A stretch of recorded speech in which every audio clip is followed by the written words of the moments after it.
Hey YouTube, how's it going? Kevin Cleary here with a knife video for you, and today I want to talk about 7 habits of highly effective knife guys. Now, this book is apparently pretty good. I haven't read it, but I did like the title, and I don't think you should bother reading it either. What you really should do is write down every word of this video and read that so that you can be a truly highly effective knife guy. So let's go ahead with the 7 habits of highly effective knife guys, beginning with number 1, and that is, of course, carry a knife. Now, in addition to carrying a knife, truly highly effective knife guys also carry a loaner knife in case anyone asks to borrow it, and they also carry a beater knife in case they have to do anything that they don't want to do with their more expensive knife, and they also carry a loaner knife, one they can hand off to someone who asks, hey, can I borrow your knife?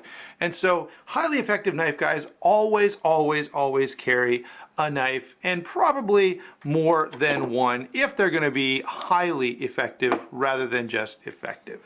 Okay, let's move these guys out of the way and move on to the next habit of highly effective knife guys, and that is highly effective knife guys always carry a multi-tool.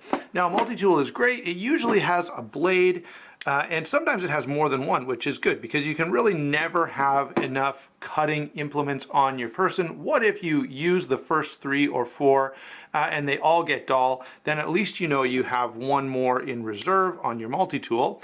In addition, you also have lots of good stuff on here that can help you to preserve the cutting edge on those other tools, because you can use the right tool now for the right job, and you're not stuck using your knife as a screwdriver or a pry tool or a scraping tool or anything else, because you've got the multi-tool for that.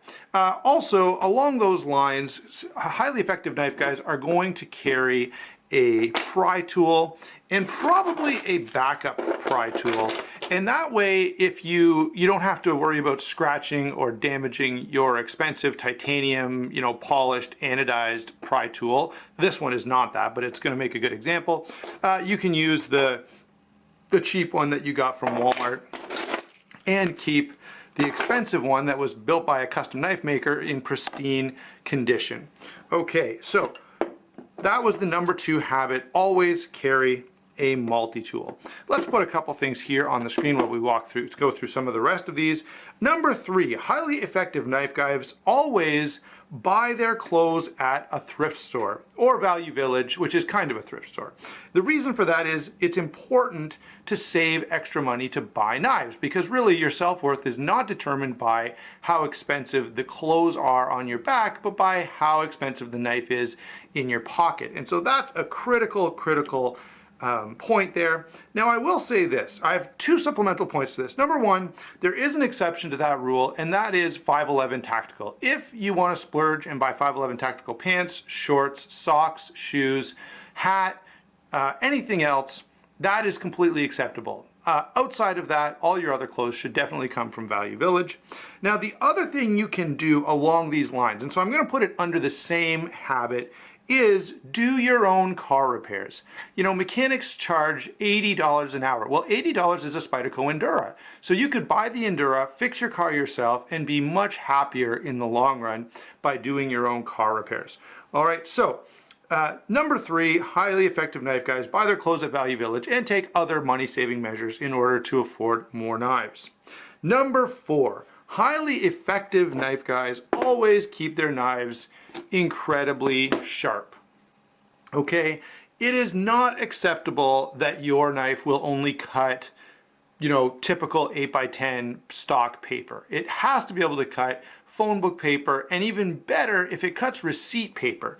Now, you can check this by either carrying some receipt paper around with you in your pocket or shaving your arm on a regular basis, and also making good, responsible choices about the kind of steel that's in your knives. So make sure that the knife steel that you choose will cut a cinder block and still be hair shaving sharp at the end. Even though going down to hair shaving sharp is a bit of a sacrifice, you'll have to sharpen your knife after you cut the cinder block. Okay, so number 4, highly effective knife guys always keep their knives incredibly sharp. Number 5, highly effective knife guys know that lubrication is more important than bathing. Okay, they know the benefits and the limitations of frog lube and nano oil. They can debate the differences and the virtues of those for long lengths on internet forums. And of course, they make sure that they have a daily ritual of lubricating all of their knives and not just kind of working a little bit of oil into the pivot. They take the knife right down, put the oil exactly where you want it, right on those phosphor bronze washers, and then reassemble each knife. Also, they make sure to oil any blades that they have that are not in stainless steel. And even some of the stainless steel knives may need a little bit of oil if they're not super stainless. Number 6, true knife guys, truly highly effective knife guys. Check the new arrivals every morning and every evening at Blade HQ, Knife Center, Knife Works, GP Knives, Knives Ship Free, Warriors and Wonders, SR Knives. Also, they make sure they're totally up to date on the sales forums, on Blade forums and USN. And that you can do multiple times a day. You should probably just refresh that screen every time you come back to your computer or anytime you click away from that website. Also, don't forget DLT Trading, True North Knives, and a few other places. So truly effective knife guys know what's available out there and always know who's selling what for what price. By the way, you can add Knife News to that list. Even though they don't always have anything for sale, they can give you some nice knife baggies, and they will often tell you about upcoming sales that you need to be looking forward to or saving for maybe. That's why, see, you're saving for that, and that's why you're doing your own car repairs. Number 7, social media. Highly effective knife guys use social media to the absolute best that it can possibly be used. They certainly have notifications turned on for Kevin Cleary, Dr. Frunky, The Apostle P, Nick Shabazz, EDC Gear Reviews, 7 Ready Knife Reviews, Tactical, Epic Snuggle Bunny, Love Them Knives, and a number of others. And they also follow all of the above on Instagram, Twitter, Facebook, or wherever else they may be. Hopefully not Tinder. Anyway, the other thing you should check there is make sure that on Instagram you're also following all of the knife retailers we already mentioned, all of the knife makers, custom makers, and manufacturers. And hopefully by doing all of that, you will pretty well have your bases covered from a social media standpoint. So there you go, guys. If you want to be more than just a regular knife guy, but you want to be a truly highly effective knife guy, follow these 7 habits and you will do very well. Those habits, one more time, are always carry a knife, always carry a multi-tool, buy your clothes at Value Village, keep your knives incredibly sharp, lubricate more often than you bathe, True Knife, make sure you check all of the new arrival sections on all of the major knife retailers and even on most of the minor ones.